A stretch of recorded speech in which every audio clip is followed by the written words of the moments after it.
আজকের আলোচ্য বিষয় এনএসইউ ইউনিভার্সিটির ফার্স্ট ইয়ার এমএ ফার্স্ট ইয়ারের একটি গুরুত্বপূর্ণ বিষয় মেঘনাদ বধ কাব্য। তার থেকেই আজকে মেঘনাদ বধ কাব্যের চিত্তঙ্গদা চরিত্রটি আলোচনা করব। তো শুরু করা যাক। মেঘনাদ বধ কাব্যের চিত্তঙ্গদা চরিত্র। বহু পত্নীক বিলাসী লঙ্কেশ্বর রাবণের অন্যতম পত্নী বীরবাহুর জননী চিত্তঙ্গদা মাতৃত্বের এক স্বতন্ত্র মূর্তি। কেন বলা হচ্ছে সেটা কিছুটা পড়লেই বুঝতে পারবে। বাল্মীকির রামায়ণে চিত্তঙ্গদা চরিত্রটি নেই, তবে কৃত্তিবাসী রামায়ণে তার পরিচয় গান্ধর্ব কন্যারূপে। মধুসূদন চরিত্রটি কৃত্তিবাসী রামায়ণ থেকে গ্রহণ করেছেন, কিন্তু নিজস্ব কল্পনার রঙে তাকে এক নবমূর্তি দান করেছেন। মানে তিনি সরাসরি সেইভাবে গ্রহণ করেননি, যেমনটিভাবে ছিল, তিনি তার নিজস্বতা বজায় রেখেই চিত্তঙ্গদা চরিত্রটিকে নতুন রূপ দিয়েছেন। চিত্তঙ্গদা রাবণের পাটরানী নন, তাই স্বামীর সামগ্রিক চিন্তার মধ্যে তার স্থান খুবই কম। চরিত্রটি মন্দোদরীর মতো ক্ষমাশীল ও বিশ্বাসবতী রূপে অঙ্কিত হননি। তার ভাষায় রয়েছে অভিযোগের বাণী আর কণ্ঠে ভর্ৎসনার সুর। তিনি বীর জননীয় বটে। মধুসূদন মেঘনাদ বধ কাব্যের প্রথম স্বর্গে চিত্তঙ্গদাকে উপস্থিত করে রাবণাকৃত তথাকথিত পাপের একটু বিচার করেও নিতে চেয়েছিলেন। সীতাহরণ হেতু লঙ্কাপুরীতে অশান্তির কালো মেঘ ঘনিয়ে আসে। শুরু হয় রাম রাবণের যুদ্ধ। রাবণের পক্ষে সেনাপতি হিসেবে সেই যুদ্ধে প্রথম প্রাণ দেন বীরবাহু। বীরবাহুই চিত্তঙ্গদার সন্তান। যুদ্ধক্ষেত্রে বীরপুত্রের মৃত্যুর জন্য তার কোনো গর্ববোধ নেই। পুত্রের মৃত্যুতে তিনি শোকাকুল। প্রথম স্বর্গে সেই শোকাকুল চিত্তঙ্গদার রাজসভায় প্রবেশের দৃশ্যটি চোখে পড়ার মতো। মোর রোলে হেমাঙ্গী সঙ্গিনী দল, সাথে প্রবেশিলা সভাতলে চিত্তঙ্গদা দেবী। আলু থালু হায় এব কবরী বন্ধন, আভরণহীন দেহ।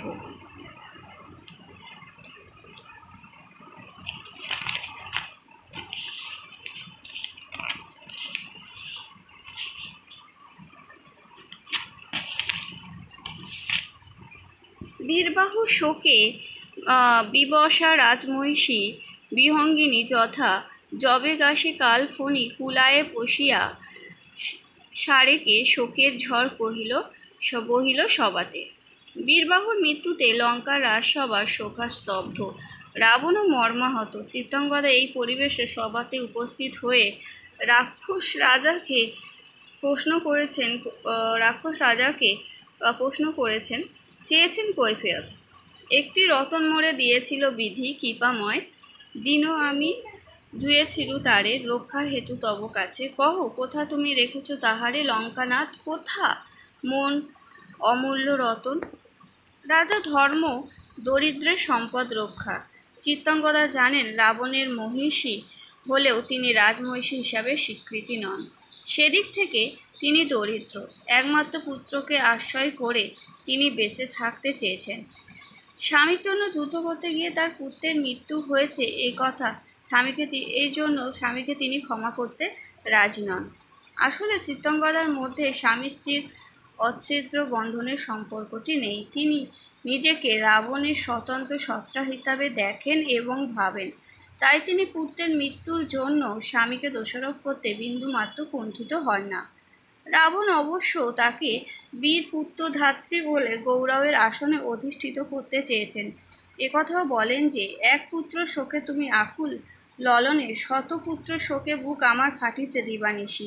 কিন্তু এই সকল প্রবোধ স্বীকার করতে রাজি নন চিত্তঙ্গদা। তিনি নিজেকে বীর পুত্রবতী হিসাবে ধন্য বলে মানতে রাজি ছিলেন যখন প্রকৃত কোনো কারণে লঙ্কাপুরীতে যুদ্ধ সংগঠিত হতো এবং সেই যুদ্ধে বীরবাহু শত্রু বিনাশের জন্য প্রাণ দিত। কিন্তু তেমন কোনো কারণে লঙ্কাপুরীতে যুদ্ধ হয়নি। কোথায় লঙ্কাপুরী আর কোথায় অযোধ্যাপুরী, এই দুই স্থানের মধ্যে যুদ্ধ হওয়া কখনোই সম্ভব ছিল না। এই যুদ্ধের কারণে রাবণের সকৃত কর্ম, রাবণের সীতাহরণের ঘটনাকে মন থেকে মেনে নিতে পারেননি চিত্রাঙ্গদা। তিনি রাবণের এই কাজকে বামন হয়ে চাঁদ ধরতে যাওয়ার সঙ্গে তুলনা করে ব্যঙ্গ করেছেন। রাবণ যতই বলুক রামচন্দ্র লঙ্কাপুরীর শত্রু, চিত্রাঙ্গদা কিন্তু তা মানতে রাজি নন। তিনি জানেন রামচন্দ্র লঙ্কাপুরীর সিংহাসনের লোভে আক্রমণ করেননি। ফণি স্বভাবতই নম্রশির, আঘাত না করলে সে কখনো আঘাতকারীকে দংশন করেন না। রামচন্দ্রের লঙ্কা আক্রমণের ঘটনাটিও এই ধরনের। সীতা দেবীকে হরণ করে রাবণ রামচন্দ্রকে বাধ্য করেছেন লঙ্কাপুরী আক্রমণের জন্য। চিত্রাঙ্গদা তাই সুস্পষ্ট ভাষায় স্বামীকে জানান, হায় নাথ, নিজ কর্ম ফলে মজালে রাক্ষসকুলে মজিলা আপনি। ঊনবিংশ শতক ছিল বাংলার নবজাগরণের সময়কাল। নারী স্বাধীনতার উন্মেষ ঘটে এই সময়কালে।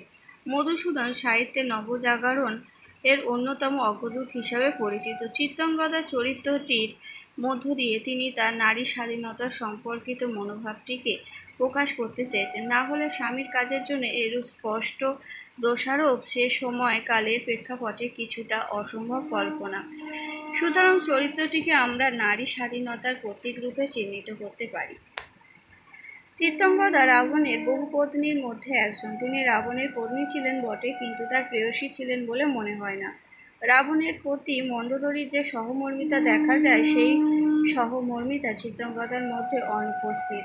কোনো সমালোচক এর জন্য চরিত্রটিকে সংকীর্ণ চিত্তের অধিকারী বলে চিহ্নিত করতে চান। তাঁরা এই অভিযোগও করেছেন যে রাবণের চরিত্রের বিশালত্বের স্বরূপ উপলব্ধি করার ক্ষমতা চিত্রাঙ্গদার মধ্যে নেই। তিনি আপন হৃদয়ের জ্বালাকে প্রশমিত করতে চেয়েছেন রাবণের প্রতি কটূক্তির মধ্যে।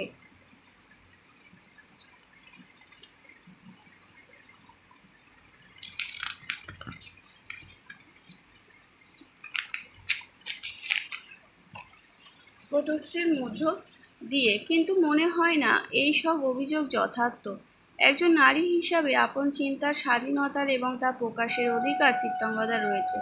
নিজের বিচার বুদ্ধি অনুযায়ী তিনি সমগ্র ঘটনাকে বিশ্লেষণ করে তারই আলোকে রাবণের কার্যাবলীর সমালোচনা করেছেন এবং তা সুস্পষ্ট ভাষায় জানিয়ে দিয়েছেন। সুতরাং চিত্রাঙ্গদার চরিত্রটিকে আমরা একজন প্রগতিশীল ব্যক্তি, স্বাধীনতাময়ী নারী হিসেবে চিহ্নিত করব। অর্থাৎ আমাদের চিত্রাঙ্গদার চরিত্রটি কিন্তু সাধারণ সেই সময়ে দাঁড়িয়ে সাধারণ কোনো নারী চরিত্র না। তিনি নিজের স্বাধীনতা সম্পর্কে যথেষ্ট সচেতন এবং সেটাই মধুসূদন দত্ত আমাদেরকে দেখিয়ে দিয়েছেন। আজকে এই পর্যন্তই। আশা করি তোমাদের সাহায্য হবে ভিডিওটা। তো কারো যদি নোটসের প্রয়োজন হয় তো অবশ্যই আমাকে কমেন্ট বক্সে জানাবে, তো আমি স্ক্রিনশট দিয়ে দেব।